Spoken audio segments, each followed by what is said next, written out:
درود بینندگان عزیز، شما در پخش مستقیم برنامه خبری رادیو آزادی را تماشا دارید. من شالای گلخوجه با شما هستم و قبل از تفصیلات خبرگزاری‌ها توجه کنید به سرخط موضوع امروز 5 فوریه. زلاتای کرونا نظام خطرناک برای تاجیکستان. بانک ملی میگوید این نظام انتقال پول به طلبات جوابگو نیست. عملهای تروریستی که کردن در ناحیه دنقره 5 نفر خارجیان کشته شدند با واسطه زلاتای کرونا. دونالد ترامپ وعده داد که به جنگ آمریکا در همسایه کشور تاجیکستان خاتمه می‌دهد. گسترش ویروس نو چینی صبحینان را در تاجیکستان احتیاط کار کرده است. تاجران تاثیر وضعیت به نرخ مال در بازارهای کشور را از احتمال دور نمی‌دانند. بانک ملی تاجیکستان میگوید نظام زلاتای کرونا میتوانست وضع اقتصادی و اجتماعی کشور را به هم زند. کار این شبکه در تاجیکستان 2 ماه پیش و در شرایط قطع گردید که بخش اساسی بازار انتقال پول را در دست داشت. مقامات بانک ملی امروز در دوشنبه ضمن نشست خبری دیگر باره از تأسیس مرکز یگانه انتقال پول جانبداری کرده به کمبودی‌های کار زلاتای کرونا اشاره نمودند. چه اشاره در گزارش برای یوسفی می‌بینیم. манъи фаъолияти залатая корона дар тоҷикистон яке аз баҳсҳои аслӣ дар нишасти хабарии бонки миллӣ шуд. системаи мазкур ки солона муҳоҷирони тоҷик тавассути он садҳо миллион доллар мефиристоданд моҳи декабр аз ҳаққи фаъолият дар тоҷикистон маҳрум шуд. раҳбарони бонки миллӣ ҳадаф аз ин корро ҳифзи ҳуқуқи муштариён ва пешгирӣ аз интиқоли маблағҳои барои терроризм унвон карданд. 5 нафаре ки амалҳои террористие ки карданд дар ноҳияи данғара 5 нафар хориҷиён кушта шуданд ба воситаи залатаи корона буд. азбаски манъи фаъолияти залатаи корона ногаҳонӣ ва беогаҳии қаблӣ буд, мушкилоти зиёдеро ба вуҷуд овард ва пули зиёди муҳоҷирон дар банкҳо дармонд. то замони таъсиси маркази воҳиди интиқоли пул дар бонки миллӣ, залатаи корона 82% маблағҳоро ба тоҷикистон интиқол медод. дар як рӯз агар зиёда аз 250 yoki 300 million рубл агар интиқол шавад, дар ҳолати 82% дар дасти ин ташкилоти низоми пардохт метавонад ба ҳолати ягон сабабҳои техникӣ метавонад ба низоми молиявӣ, низоми бонкии кишвар таъсири бевоситаи худро расонад. залатая корона гуфта буд муқаррарати марказии таъсисдодаи бонки миллии тоҷикистон ба қонунҳои русия дар ихтилоф аст. низоми залатая корона ташкилоти қарзӣ нест. яке аз талаботҳое ки мо низомнома тасдиқ кардем дар вазорат адлия, он бояд ташкилоти қарзӣ бошад. дар ҳолати ташкилоти қарзӣ набудан варианти Western Union, ҳозир Western Union як банки бо талаботҳои ҳамон байналмилали ҷавобгӯ, стандартҳои ҷавобгӯ ёфта депозит дар банки миллӣ мондааст. баъди манъи залатая корона раҳбарони бонки миллӣ бо шиддат аз тарафи муҳоҷирон дар расонаҳои дохилӣ танқид шуниданд. иддаоҳое буд ки таъсиси маркази ягона ба нафъи бонкҳое ҳаст ки ба ҳалқаҳои сарватманд робита дорад ва бар зиёни муҳоҷирони оилаҳояшон анҷом ёфтааст. аммо раҳбарони бонк мегӯянд баръакс интиқоли маблағ ба тоҷикистон назар ба гузашта зиёд шудааст. раиси ҷумҳур Дональд Трамп аз нав ба азмаш барои хотима додан ба ҷанги тақрибан 20 сола дар Афғонистон ва коҳиши теъдоди сарбозони Амрико дар ин кишвар таъкид кард. ӯ рӯзи 4 феврал зимни паёми солонааш ба Конгресс гуфт вазифаи Амрико иҷро кардани нақши мақомоти интизомӣ дар кишварҳои ғайр нест. ҳамроҳ бо муҳофизати ҷони амрикоиҳо мо талош дорем ки ҷангҳои амрикоро дар ховари миёна хотима диҳем. дар афғонистон аз мо шуҷоати сарбозони мо имкон дод ки пешрафти фавқулодае кунем. гуфтугӯҳои сулҳ идома дорад. ман дар паи куштани садҳо ҳазор мардум ки аксарияташон бегуноҳан нестам. вазифаи мо иҷрои нақши мақомоти интизомӣ дар кишварҳои дигар нест.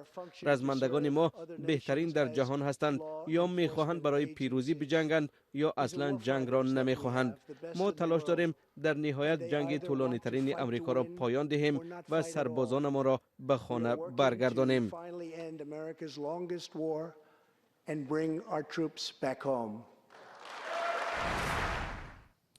шумо барномаи хабарии радиои Озодиро тамошо доред. Вируси нав дар Чин аллакай 490 нафарро ҳалок ва зиёда аз 24 000 танро олуда намудааст. ба миллионҳо сокини Чин дастур шудааст ки манзилҳояшонро тарк накунанд. пас аз хуруҷи вируси нав дар баробари кишварҳои дигар, мақомоти тоҷик низ равоо ба Чинро маҳдуд карданд. Зарангези Наврӯзшов ва Шаҳлои Абдулло мегӯянд вазъияти феълӣ фурӯши савдои ниқоби тиббиро дар Тоҷикистон гарм ва аммо тоҷирони бозорҳоро нигарон кардааст. густариши коронавирус дар Чин яке аз кишварҳои аслии воридкунандаи молу маҳсулот ба Тоҷикистон харидорону соҳибкорони тоҷикро ҳам нигарон кардааст. сокинонро ҳоло на танҳо эҳтимоли сирояти беморӣ, балки таъсири он ба ҳамёнашон ба ташвиш овардааст. ҳамин касал пайдо шуду ҳама чи қимат шуд якбора билетаму ҳамаш. Так что соҳибкориам нархошона метавонанд баландтар карданд. чунки агар ин нарх кативаи унҷа меран, унҷа нарх баланд бошад, инҷа арзон монда наметавонем, мо уже нарх камтар баландтар мешавад.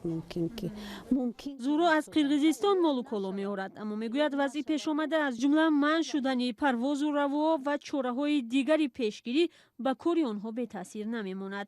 агар ки равем вазъиятро мебинем, унҷаям ки нарх қиматтар шуд, лекин мумкин ки даже қимат шудагиш, чунки агар қимат шуд, моям боромо уже қиматтар мешавад камтар. тоҷирон ҳоло бештар маҳсулоти аз қабл овардаи худро ба фурӯш гузоштаанд. ба ин далел ҳанӯз таъсири ин вазъ ба нархҳо чандон чашмрас нест. аммо мегӯянд бо идомаи вазъ эҳтимол то охири моҳ нарх дар бозор ба таври чашмрас боло меравад. 80-70% аҳолии мо бисёртар моли хитой истифода мебаранд. барои ҳамон хай таъсириш мерасад. чин яке аз шарикони муҳими Тоҷикистон дар самти тиҷорат аст. беш аз 60% молу маҳсулот дар бозорҳои Тоҷикистон аз Чин ворид мешаванд. маҳсулоти истеҳсоли Чин барои сокинони ин кишвар аз лиҳози нарх ҳам дастрас аст. баробари зиёд шудани теъдоди гирифторони вируси корона дар Чин мушоҳида мешавад, ки дар Тоҷикистон ҳам мардум ҳарчи бештар эҳтиёткор шудаанд. рӯз то рӯз фаҳмишашон дигар шуда, бештар талаботи маска бисёр шуда. баъди хабарҳои интернетӣ дар бораи коронавирус бисёртар талаботи зиёд шуд ба маска. афзоиши талабот ба ниқоб нархи онро ҳам боло бурдааст. ниқоби 1 сомона акнун дар бархе аз нуқтаҳо ба нархи 2 ё 3 сомонӣ фурӯхта мешавад. бархе ҳатто оилавӣ ба ниқоб аз хона берун мешаванд. фарзанди ман ҳатман маска мекунам. вақте ки мо аз хона ба берун мебуроем, ҳатман маска кати мебуроем. хай эҳтиёт ними ҳаёт аст хоҳарҷон. дар мактабҳои миёнаи шаҳр ҳам эълон карданд, ки ҳар кӯдак бояд бо ниқоб ба дарс ояд. дар бораи эҳтиёти коронавирус дар мактаб ҳар рӯз маълумотҳо нав эълон карда мешавад. ин вирус аз ҷумҳурии мардумии Чин омада бо тариқи ҳаво мегузарад. мақомоти Тоҷикистон назорат дар марз бо Чинро шиддат бахшидаанд ва афроде ки вориди кишвар мешаванд таҳти муоинаи табибон қарор гирифтанд. барномаро бо гузоришҳо аз Тоҷикистон идома медиҳем. Искандар Солеҳзода, сардори раёсати корҳои дохилии Хатлон гуфт, танҳо дар ин вилоят 29 нафарро бо гумони узвият дар созмони Ихвон-ул-Муслимин боздошт карданд. ӯ дар ин бора рӯзи 5 феврал суҳбат кард. боздошти чунин гумонбаршудагон аввали моҳи гузашта оғоз шуд. ба қавли Сарвинози Рӯҳулло ва Амриддин Олимов, ҳамин мавзӯъ ва боздошти журналисти тоҷик Далер Шарифов имрӯз дар нишасти хабарии кумитаи дин низ матраҳ гардид. ба иддаои намояндагони кумитаи дини Тоҷикистон, сабаби боздошти хабарнигор Далер Шарипов танҳо нашри китоби ахири ӯ нест. мақомот ӯро ба барангехтани кинаву адовати милливу мазҳабӣ муттаҳам медонанд. изҳороти расмии прокуратураи генералии ҷумҳурии Тоҷикистон ки ҳама дар даст доред, гуфта шудааст ки шаҳрванди мазкур дар давоми солҳои 2013 то 2019 зиёда аз 200 матлабу мақолаҳои дорои мазмуну муҳтавои экстремистиро нашр намудааст, ки ба барангехтани кинаву адовати динӣ мазҳабӣ ва тарғиби бартарии як қисми шаҳрвандон нисбат ба қисмати дигар аз нигоҳи мансубияти динӣ равона шуданд. мақомоти додситонӣ гуфтанд, дар рисолаи муҳаммад ва терроризм ки ба қалами Далер Шарипов тааллуқ дорад, муҳтавои ифротгароӣ пайдо карданд. Далер Шариповро рӯзи 28 январ боздошт карданд ва ӯ бояд 2 моҳ то охири таҳқиқи парвандааш дар боздошт бимонад. хонаводааш ва вакили дифои Далер Шарипов мегӯянд ӯ ҳеҷ гуноҳе надорад ва иттиҳомот ҳам беасосанд. боздошти Далер Шарипов яке аз хабарнигорони мунтақиди давлат дар пайи даъвату бозпурсӣ ва боздошти як гурӯҳ бо гумони узвият дар созмони Ихвонулмуслимин сурат гирифт. Мақомот гуфтанд то имрӯз 113 нафарро бо ин иттиҳом боздошт карданд ва даҳҳо нафарашон омӯзгорони донишгоҳҳо буданд. 3 нафар даъват шудан расман ва ҳар се аз омӯзгорони мо ҳанӯз алон дар ҳоли фаъолият ва дарс додан дар донишгоҳ аст. хешовандонашон гуфтанд онҳое ки бо иттиҳоми пайравӣ ва ё узвият дар созмони Ихвонулмуслимин боздошт шуданд афроди эътиқодманд ҳастанд ва ҷинояте накарданд. раиси кумитаи дин мегӯяд онҳоро ба осонӣ шинохта намешавад. ихвонӣ ин як ҳаракати сиёсӣ аст бештар аз он ки як ҳаракати масалан як чизи динӣ бошад.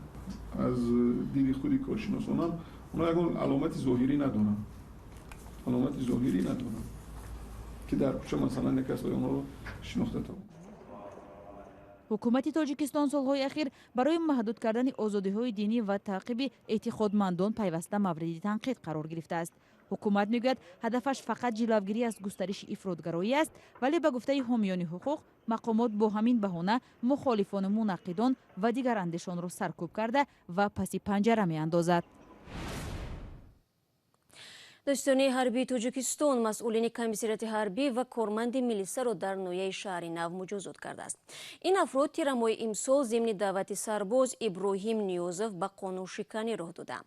Дар ин бора додситонӣ дар як вокуниш ба матлаби Радиои Озодӣ навиштааст. Дар гузориш пайвандони навсарбоз ки ҳоло дар беморхонаи рӯҳист иддао доштанд ки ӯро борои фиреб ба артиш бурда дар он ҷо азият карданд. идомаи мавзӯъ дар матлаби Зарангези Наврӯзшоҳ. додситонии ҳарбии Тоҷикистон иддаои озору азият шудани Иброҳим Ниёзов, як сарбози қушунҳои сарҳадиро дар қисми ҳарбӣ рад кард.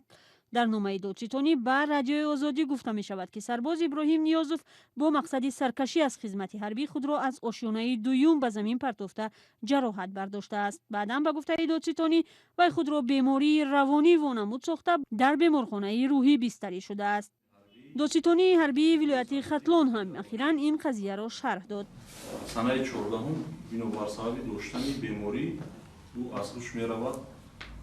баъд аз ӯро ба беморхонаи марказии ноҳияи 5 бистарӣ мекунад. дар ҳамон ҷо ӯ худ хеста давида худро аз ошонаи дуюм бепартояд. шоҳидон ҳаст, санишо гузарондагӣ шудагӣ ҳастанд. дар натиҷа ҷароҳат мебардорад.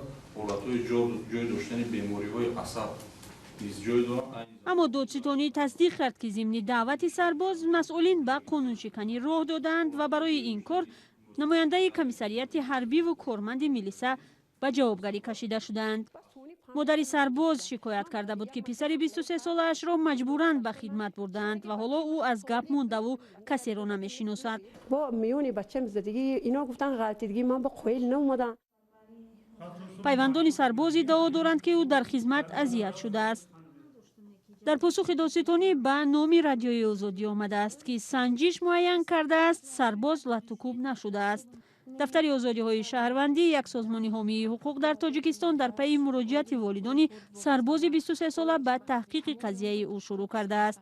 ҳуқуқшиносони созмон мегӯянд қазия паҳлӯҳои зиёди норӯшан дорад. мавриди даъват шудан аст ба даст гирифтани фармоиши худ оид ба хизмати ҳарбӣ ва то ба беморхонаи ҷумҳуриявии касалиҳои рӯҳӣ афтодани ҳамин сарбоз, яъне бисёр марҳилаҳо яъне ғайриқонунӣ ба амал омада ҳастанд ва боиси равшанӣ андохтан мебошанд. дар Тоҷикистон хидмат дар артиш ҳатмӣ ист. бинобар саркашии ҷавонон аз хизмат онҳоро аз кӯчаву хиёбон дошта мебаранд. ҳарчанд мақомот мегӯянд ки чунин коре намекунанд. масъулини созмони дафтари озодиҳои шаҳрвандӣ мегӯянд давоми 5 соли ахир аз наздикони сарбозону даъватшавандаҳо 949 шикоят гирифтаанд. волидон аз нақси ҳуқуқ ва қонуншиканиҳо дар мавсими даъват ё қисмҳои ҳарбӣ шикоят карданд. ин матлаби охирини барнома имрӯз буд. сипос ки то ин дақиқаҳо моро ҳамроҳӣ кардед. то суҳбати баъдӣ метавонед аз вебсайти Радиои Озодӣ истифода кунед ва чун ҳамеша наворҳои ҷолиб дар Озодӣ видео канали мо дар YouTube гузошта мешавад. ҳамзамон саҳифаҳои мо дар шабакаҳои иҷтимоӣ дар хидмати шумо азизон аст. субҳи фардо ман шуморо дар навиди бомдодӣ мунтазир мемонам. фаромӯш накунед. худо нигаҳдорад.